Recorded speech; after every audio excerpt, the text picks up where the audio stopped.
자, 그럼 저희가 제목은 지금 일부러 계속 나가고 있는데 3부 라리가인데요. 저는 딱 짧습니다. 저는 딱 4팀 준비했습니다. 3강 그리고 여기에 발렌시아, 그리고 발렌시아에는 제 뇌피셜 희망 포메이션도 있으니까 한번 기대해 보시면 좋을 것 같습니다. 세비야도 해야 되는 거 아닌가요 원래? 세비야는 이번에 영입을 상당히 많이 했잖아요. 네, 나중에 다루시죠. 오늘은 못합니다. 그런 거예요? 네. 자, 일단 첫 번째, 제가 우승팀 먼저 다뤄야 되는데 레알 마드리드 먼저 보겠습니다. 김현민 기자님의 사랑 요비치가 영입이 됐죠. 저 사랑인가요? 분데스리가를 좋아하시니까. 아 그런 건가요? 네. 예. 어쨌든 레알 마드리드는 올 시즌도 이제 지단 감독이 동계부터 쭉 프리시즌부터 이끌고 있기 때문에 4-3-3이 좀 유력한데, 제가 생각했을 때 가장 큰 화두는 이 비니시우스가 과연 이제 원래 비니시우스는 지난 시즌 기준으로 했을 때 왼쪽에서 뛰었었죠. 예, 그랬죠. 근데 이제 아자르가 오면 어쩌겠습니까? 당연히 내줘야죠, 아자르한테. 그래서 이제 비니시우스가 프리시즌에 제가 중계를 했을 때 오른쪽으로 나왔었습니다. 오른쪽으로 나왔는데 생각보다 존나 못하더라고요. 네. 그래서 세게 말하네요. 존나. 진짜 못하더라고요. 예, 그래가지고 예. 일단은 뭐 저희가 기본적으로 4-3-3 포메이션을 잡았는데, 예. 그리고 또 문제는 지금 영입한 선수들 페르랑망디라든지 밀리탕이라든지 지금 부상으로 못 나왔습니다. 거기다 밀리탄 같은 경우는 저것도 봤었죠. 코파 아메리카. 네, 그렇죠. 네, 그래서 늦게 합류한 분들도 있고. 네. 예. 네, 전우빈님 파더보름 보다가 레알 보니까 장난 없네요. 근데 사실 레알도 이게 반사 효과 때문에 이렇게 보이는 거지, 멤버 하나하나 놓고 포메이션적으로 네. 보면 그렇게 좋은 구성은 아닙니다. 거기다 요비치도 부상을 당해가지고 네. 초반만 조금 뛰다가 못했을 뿐더러 초반에 별로 안 좋았죠. 그렇죠. 그리고 아자르는 7kg가 쪄가지고 네. 그래갖고 폼이 안 좋았고요. 그리고 또 이제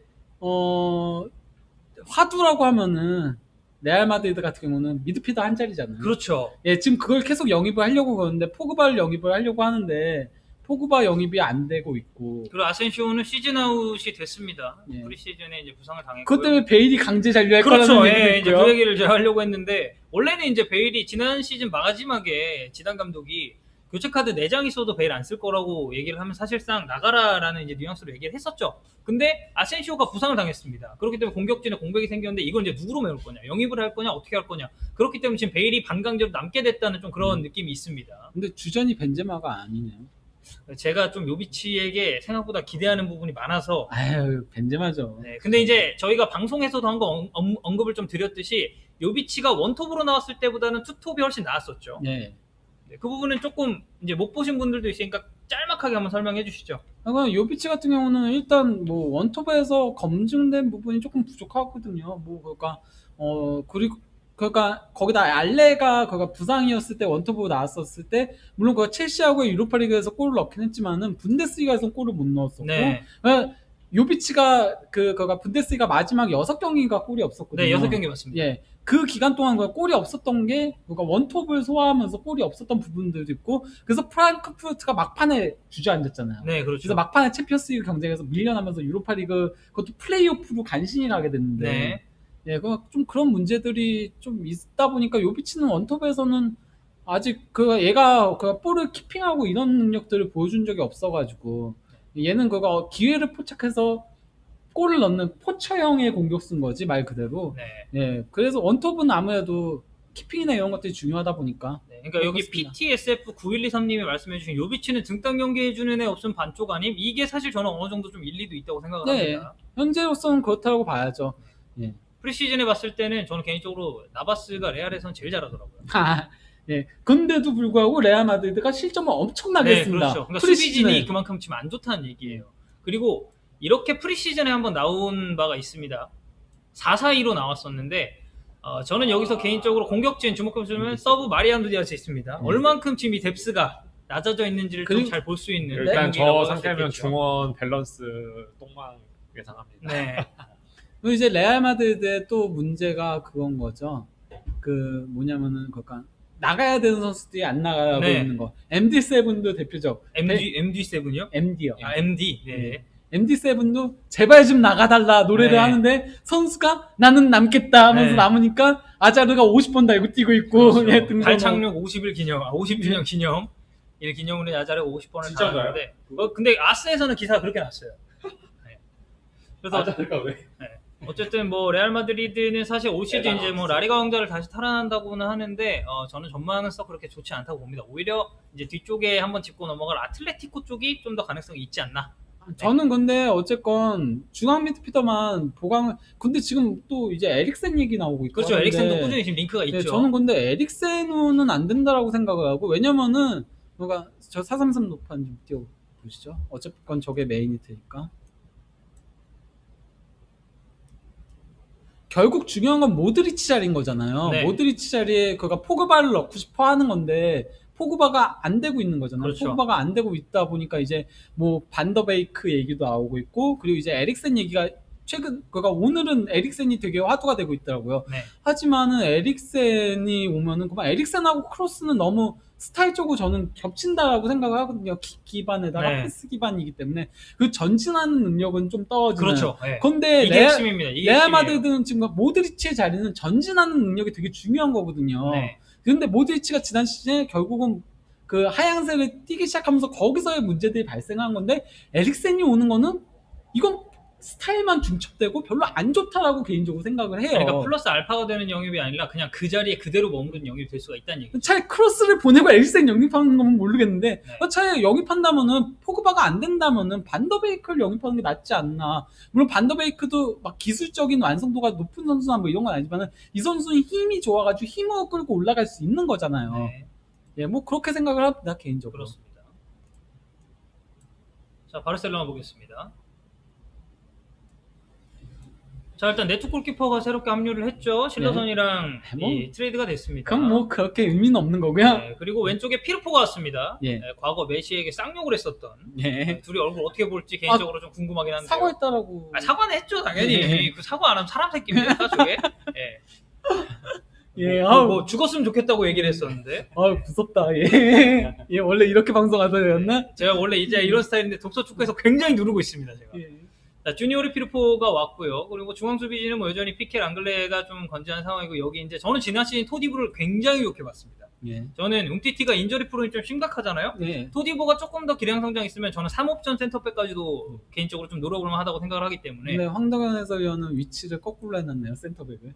어디죠? 아, 이거 두 개요? 네, 피케 아, 토티보가 오른쪽이고 랑글레 음티티가 왼쪽인데 네, 왼발잡이여가지고. 제가 하나 변명을 하자면 제가 오늘 포메이션 도판을 굉장히 급하게 만들었습니다. 네. 네, 만들다 보니 약간 위치가 뭐 바뀌어 있긴 한데 뭐 어쨌든 바르셀로나는 올 시즌 역시도 이제 4-3-3 기반으로 플레이를 할 텐데 아무래도 가장 관건 뭐 그리즈만이 얼마만큼 좀 활약을 해주느냐가 되겠죠. 왜냐면 지난 시즌에 덴벨레 역시도 그러니까 솔직히 저는 덴벨레는 나오면은 괜찮아요. 나오면은 잘하는데 얘가 인저리 프론이 너무 심하다 보니까 그 의미가 엄청나게 퇴색된다는 거죠. 거기다가 지금 프리시즌의 폼이 굉장히 안 좋거든요 네. 덴벨레가. 저는 그게 그러니까 이제는 위축된 것 같아요. 네. 애가 그러니까 좀 위축된 플레이를 하는 것 같아요. 그래서 조금 예 그런 부분에서도 좀 문제들이 있다라고 생각을 하고요. 네. 어 그리고 김재민님이 네투가 좀 아쉽네요. 후보에 설 만한 키퍼는 아닌데 말씀하셨는데 저도 사실 이 부분은 어느 정도 좀 동감을 하는 편입니다. 근데 뭐 그건 실리센도 마찬가지였잖아요. 근데 저는 실러슨보다는 네투가 좀 더 좋은 골키퍼라고 생각을 해서 예. 저는 근데 네투보단 실리센이 뭐냐 그러니까 바르셀로나엔 더 어울리는 골키퍼라고 생각을 하거든요. 왜냐면 바르셀로나는 발밑이 그렇죠. 중요하니까. 예. 그러니까 예. 좀 클래식한 골키퍼는 안 맞는 부분이 좀 있죠 사실. 예. 그래서 뭐 그렇게 하는데 저는 대용의 영입도 상당히 크다라고 개인적으로 생각을 네, 하고 중원에서는 뭐 대용 무슨 말이 예. 필요하겠습니까? 거기다 부스케츠가 어쨌건 내려오는 게 너무 보였었고 네. 그 대용은 프리시즌부터 어쨌건 굉장히 좋은 모습들을 보여주고 있더라고요. 대용은 프리시즌 하는 거 보면 원래 바르셀로나에서 뛰던 선수 같아요. 네. 예. 그러니까 뭐 별다르게 적응이 필요 없을 정도로 상당히. 지금 그 바르셀로나는 또 다른 화두가 중원에 너무 선수가 많다라는 얘기들, 그러니까 대용까지 오면서 그러면은 이제 처분을 해야 되는데 네. 리키 푸치 같은 선수를 지금 어떻게 해야 될지 모르겠다는. 키푸치가 정말 딜레마죠 사실. 예, 그가 너무 이 재능은 써야 되는 재능인데 근데 지금 못 나오잖아요. 자리가 얘네 보면. 예. 알레니아도 지금 자리가 안 나오게 될 판이거든요. 네. 그러니까 지금 뭐 라키티치라던가 아니면은 뭐 비달이라던가 누군가는 나가야 된다는 얘기들이 나오고 있는 시점인데 이게 그러니까 당위성이 없는 거예요. 그러니까 그렇죠. 어떻게 보면 부스케츠가 가장 부스케츠랑 라키티치 둘 중에 하나를 파는 게 맞는 건데 네. 이 둘은 그동안에 공헌도가 팀에 있고 비달은 지난 시즌에 잘했는데 이 선수를 지난 시즌 잘한 선수를 팔려면은 이것도 네. 좀 웃긴 거잖아요. 지난 시즌 제 개인적인 생각으로 바르셀로나 미드필더 중에 제일 밥값한 게 비달입니다. 그러니까 이런 상황을 초래한 것 자체가 이제 밤토의 위험이죠. 네. 예. 그리고 여기 제가 쿠티뉴를 넣어놓긴 했는데 쿠티뉴는 뭐 지금 계속해서 뭐 이제 토트넘, 링크가 뭐, 많이 나오고 있어서 뭐 아스날도 있었고 뭐 토트넘도 네. 있었고 해서 뭐 어떻게 될지 아직까지는 모르겠습니다. 쿠티뉴 내보내고 네이마르를 데려오려고 한다는 게 얘기가 많은데 네이마르는 참 쉽지 않은 네, 거죠. 정말 쉽지 않죠. 이 상황 자체가 좀 쉽지 않은 뭐 그런 부분이 좀 있고요. 뭐 사실 비슷한 맥락입니다. 제가 뭐 플랜 B라고 해서 짜긴 했는데 그냥 사실 거기서 거기에요. 똑같네요. 네, 바르셀로나는 뭐 그렇게 큰 폭에서의 뭐 변화는 없습니다. 그러니까 뭐 차이가 있다. 뭐 세르지가 뭐 지난 시즌처럼 이렇게 중원에 기용될 가능성은 어느 정도 생각해봐야겠지만 저는 세르지 중원은 그렇게 뭐 좋다고 생각하지는 않는 입장이라서. 근데 이거는- 세르지가 풀백에서도 시즌 막판은 좀 안 좋았던 네. 모습들이 있어서 그렇죠. 예. 그래서 아니 안 그래도 미드필더 포함인데 세르지까지 포함시키면은 진짜 네. 미드필더 넘쳐나요. 그러니까 지금 에메레송을 영입을 하긴 했는데 이 선수 뭐 당장 우측으로 들어오기에는 뭐 어느 정도 좀 무리는 있는 것 같고 제가 리키푸츠는 정말 불쌍해서 넣었습니다. 예. 진짜 재능을 리키푸치란 말이 많은데. 알레티 얘기는 하시죠.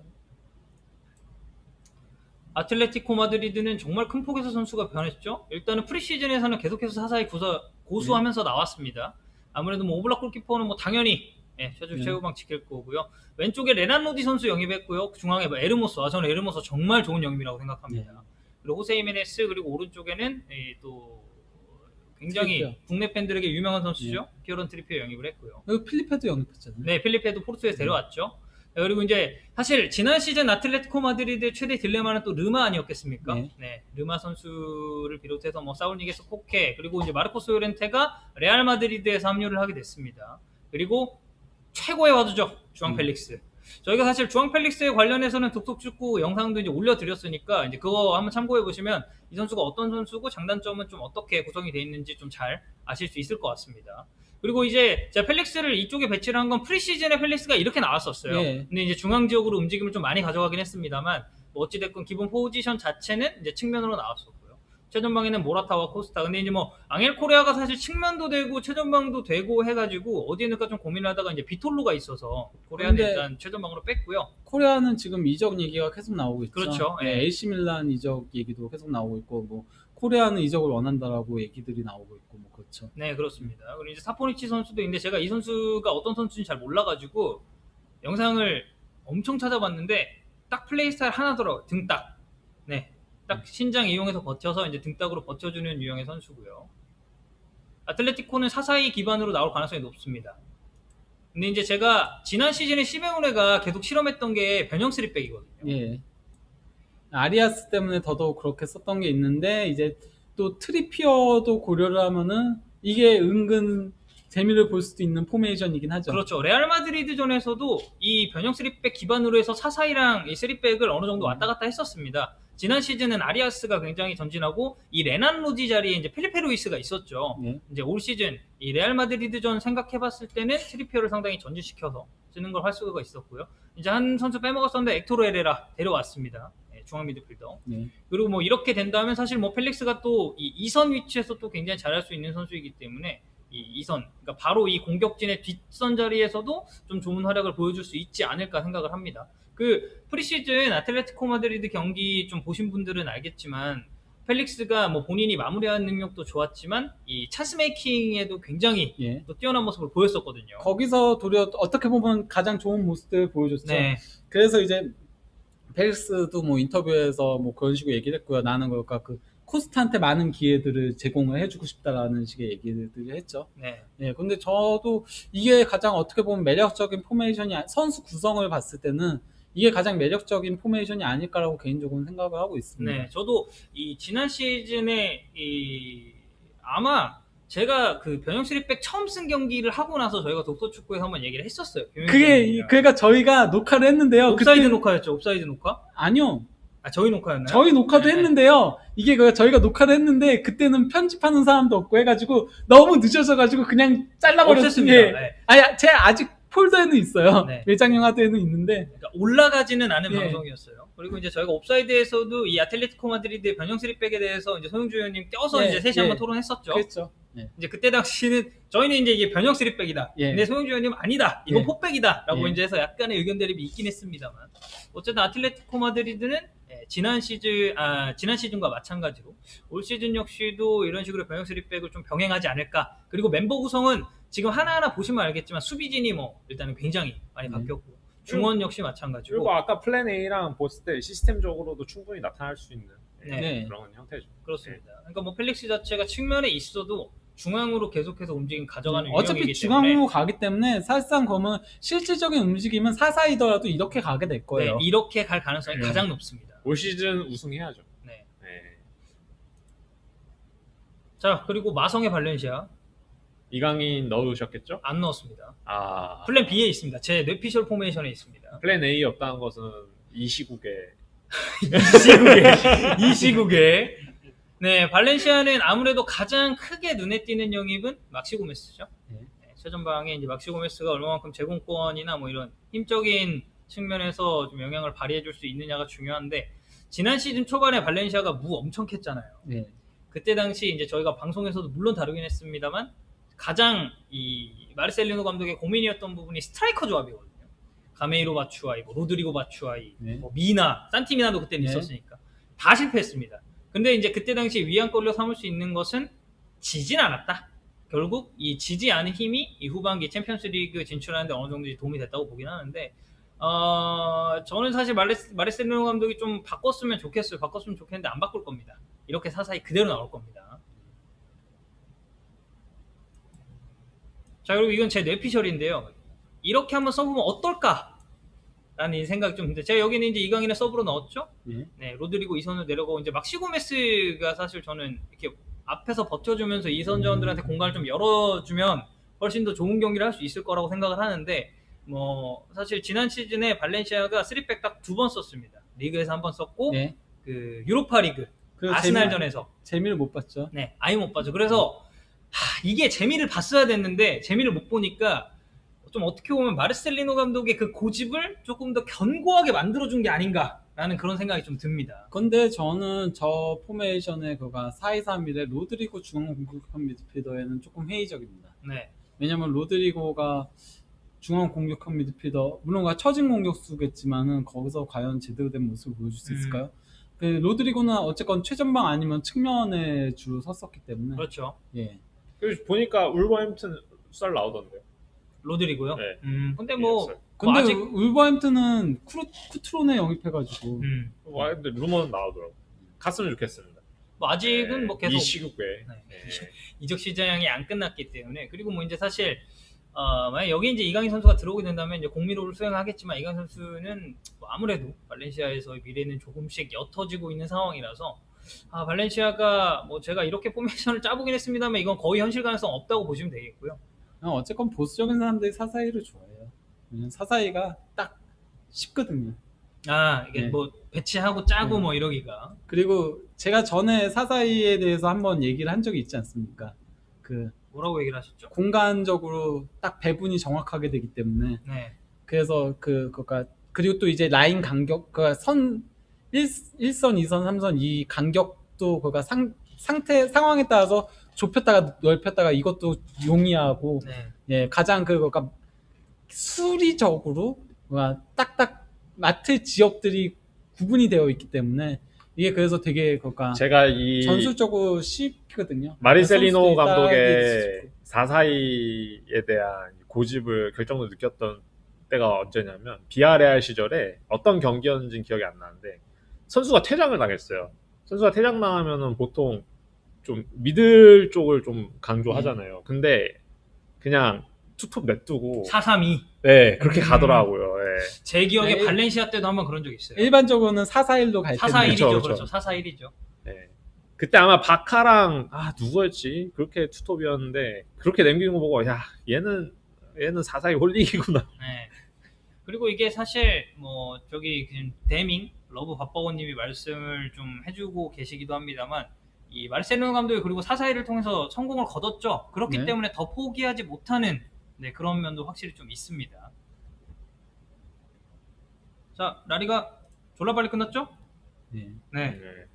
저희가 지금 여기 10시 뭐 나중에 이제 독서 축구에서 다루시긴 하겠지만 저는 올 시즌이 되게 기대가 되는 게 일단 빅3에서 우승 경쟁은 상위 두 팀의 좀 막장 경영으로 인해서 알레티가 좀 굉장히 치고 올라갈 가능성이 높아졌고. 너 전에도 알레티 밀다가 피고지 않았냐?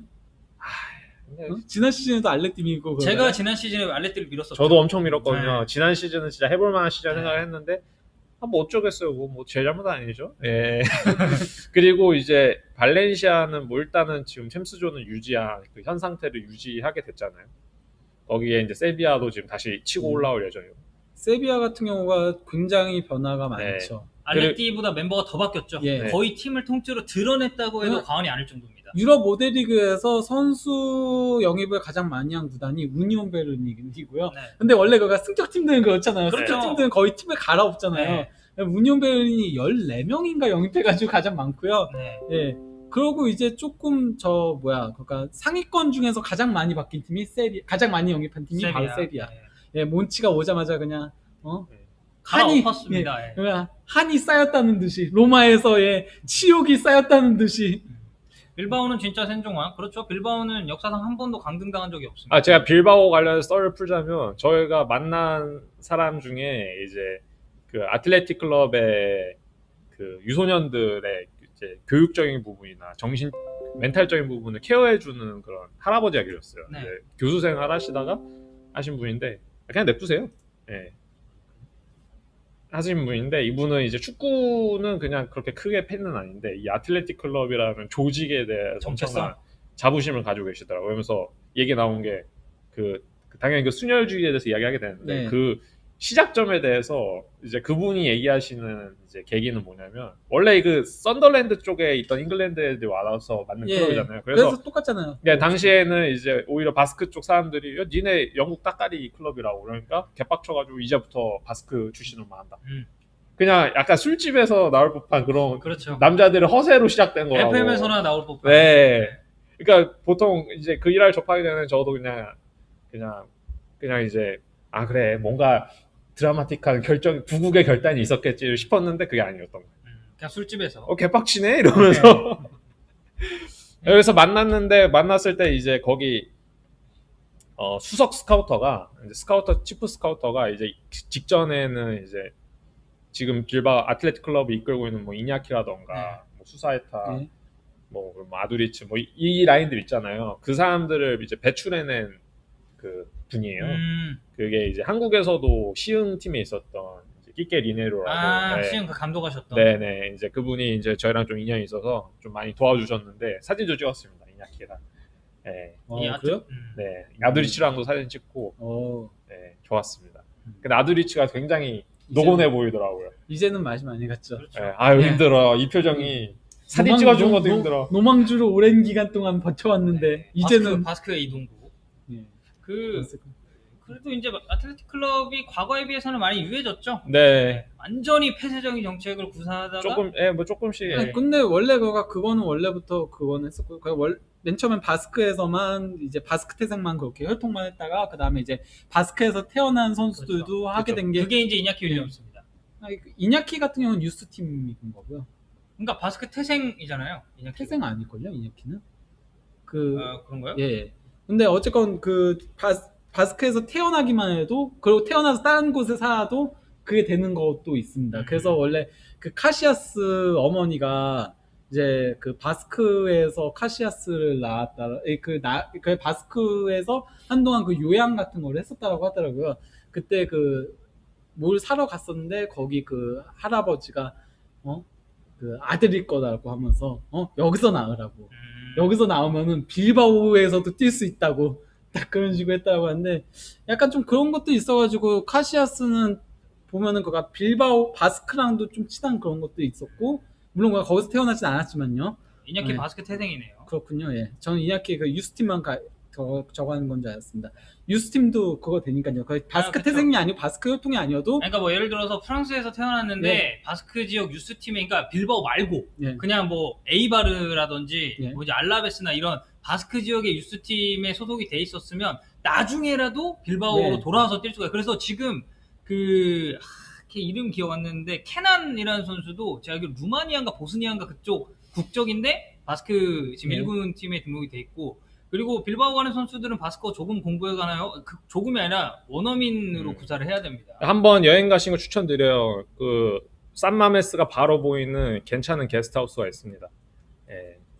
그러니까 보통 바스크 지역 가십시오. 여행 가면 뭐 빌바오도 좋지만 저는 개인적으로는 산세바스티안을 되게 추천드립니다. 예, 거기가 진짜 딱 관광지더라고요. 네, 스페인 이제 왕조가 이제 여름에 휴가 오는 그런 도시이기도 하고 바다가 또 있어가지고 그리고 북부가 여름에도 별로 안 덥습니다. 굉장히 좀 선선하고 네, 그런 느낌도 있고 이게 제가 뭐 이거는 약간 다른 얘기긴 한데 보통 중계할 때 이런 스페인어 걸개나 이렇게 뭐 마이크 잡고 뭐 얘기하면 웬만하면 좀 해석을 해드리려고 하거든요. 근데 빌바오나 소시에다 이런 애들은 걸개 거는 것도 바스커어로 걸고 이 소감 발표하는 것도 바스커어로 해가지고 제가 전혀 범접할 수가 없습니다. 아예 바스커랑 스페인어는 궤를 달리하는 언어이기 때문에 뭐 오히려 카탈루냐 거기 쪽이 아예 그냥 독립어군이잖아요. 네. 바스커는. 조금 비슷하죠. 뭐 스페인이 뭐 지역마다 좀 사투리가 있긴 합니다만.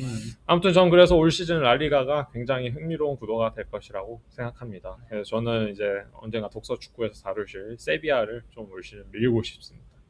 세비야. 네, 원치 저를 수치라 불러주십시오. 네, 제가 바로 후에고의 수치입니다.